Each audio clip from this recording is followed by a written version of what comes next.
Nakakuha kami ng, nakakain ba to? Nakakuha kami ng starfish, guys. Buhay pa daw to. Buhay na buhay.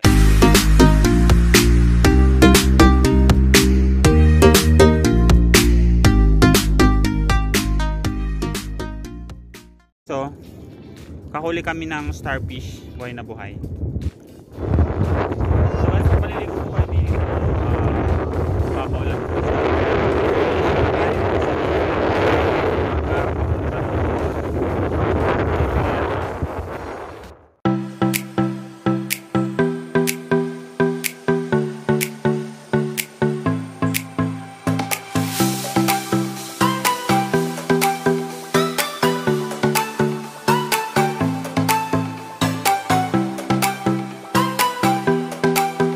Yung buhangin po nila dito, white sand. Ayan po, white sand. So, para po siya naging Boracay. Tapos yung tubig is napakalinaw. Maalat din to. Tingnan mo.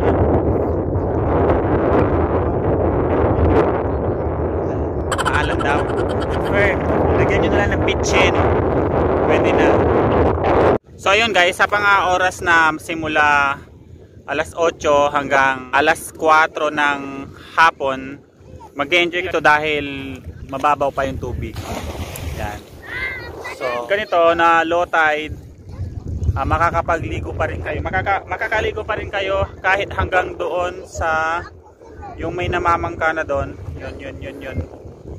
Yun doon. Ito pa yung tubig. Guys, kaya nawala pa po kaming tulog pero enjoy yung biyahe natin.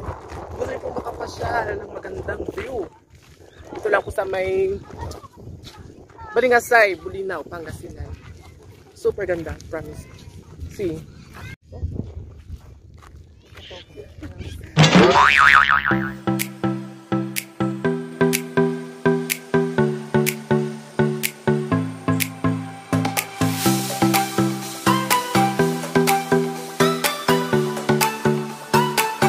So ayun guys, nandito kami sa dagat pa rin to. Mababaw lang siya. Ang gagawin namin, maghahanap kami nung, anong pangalan nun? Ha? Paratangtang? Oh, yung paratangtang, yung bilog na para siyang ano, bola na may tusok-tusok. Tapos pwede daw nakainin na yon. Seafood. Bibiyakin lang sa gitna yun, tapos pwede nang kainin. So mamaya guys, papakita ko sa inyo kung makahuli kami, kung paano ba kainin yun. Bali first time ko lang din nakakain nun. Kasama namin siya ang aming driver. Ayan. Oo.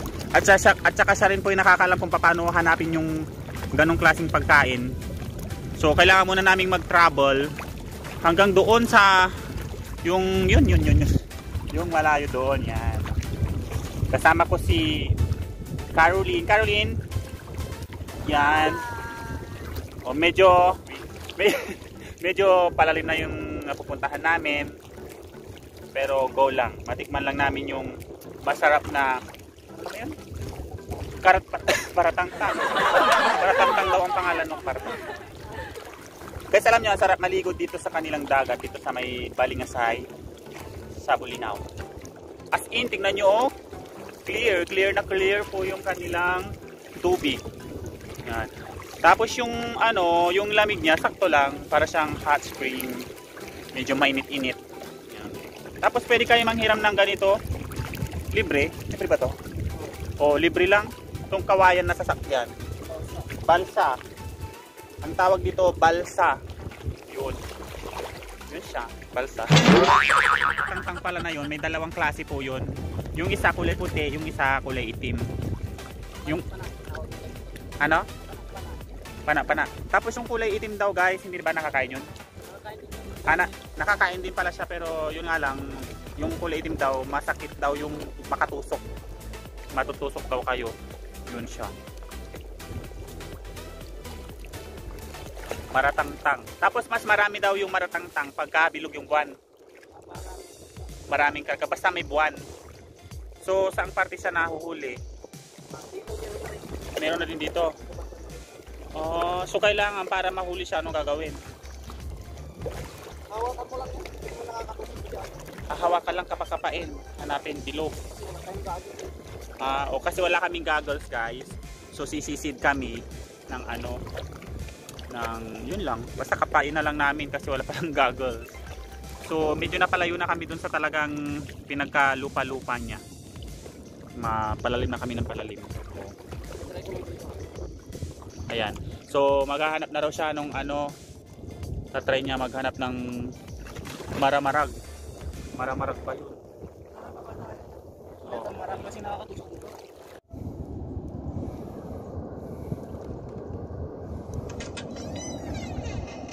May nahuli po kami. Hindi ko alam kung anong class operator. Ang sabi ng kasama namin, namumuriente daw po yan paggabi. Patingin man. Gumagalaw talaga. Pero tubig lang siya. Kahit maputol yan, buhay pa rin. Kahit naputol lang siya.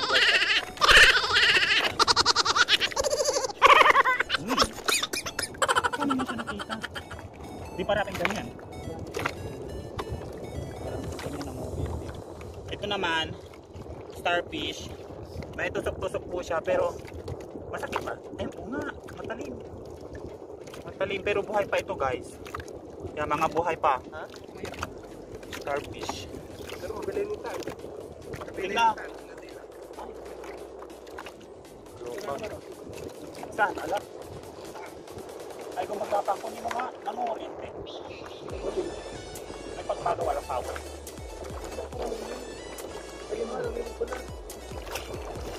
So, bali guys, ano po yan?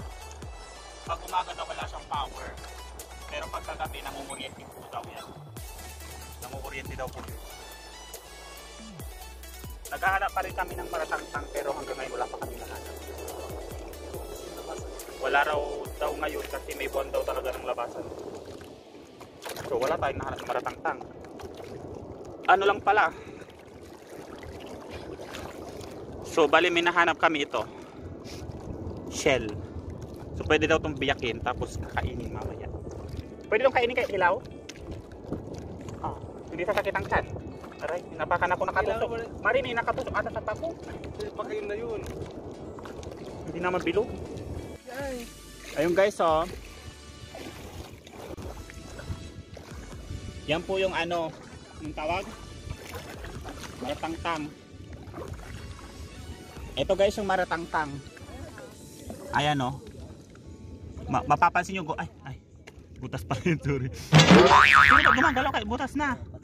Ito ang buhay. Pero ba't kahit patay, may gumagalaw pa din? Mamamatay na. Ano buhay ito? Ito, May ano tayo? nakakain daw to. Malaki ba laman to? Kaya nga, nakakain daw to. O marami pa siya. Sa ibabaw lang pala eh. Ayun guys, babasagin niya. Yan. Basagin niya kasi titikman namin kung anong lasa. Masarap ba? Ano lasa yan? Malasa. Matamis. Oo, matamis daw. Matamis. Titikman natin mamaya guys ha. Yung binubuksan na. Pinapagpag. Hindi namin alam kung paano kakainin yan. Balik sila ang mga expert, mga eksperto. Mga biyasa sa pagbukas ng maratangtang. Parang sabad ba?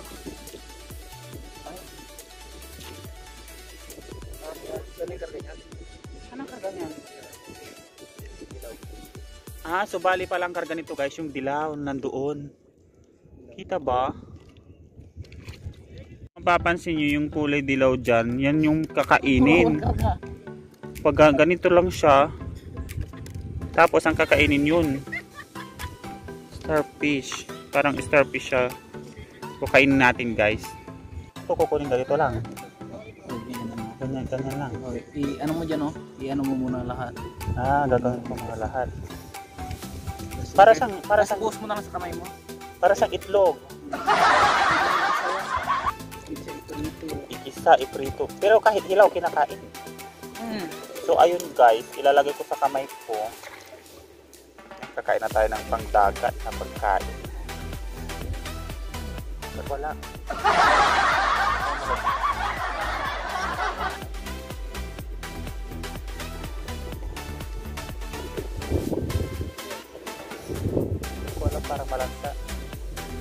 ito siya guys, so kakainin natin.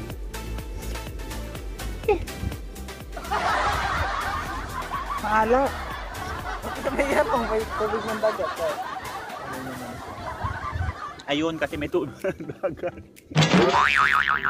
Hindi ba nakakalasang yan? Yun guys, kung may lasang tumatitigok ako dito. Pero matamis-tamis siya guys. Yung paglinis ganun lang siya. May tinatanggal kasi marami siyang tusok-tusok. Ayun, May bituka siya sa loob. may bituka daw sa loob. So ito ang tagabalat namin. Tapos para medyo maasin-asin, yan sinasoso sa tubig dagat. Yan, kailangan para ipatuyo. Yan. Ito, hindi ba ito nakakain? Starfish na yan. Natikman nyo na? Oo. Masarap ba? Oo, matamis. Ako maalat-alat eh. Ganun pala yun. Yan pala yung pinagmamalaki mong masarap, Jella. Ganun pala yun. Yung lasa.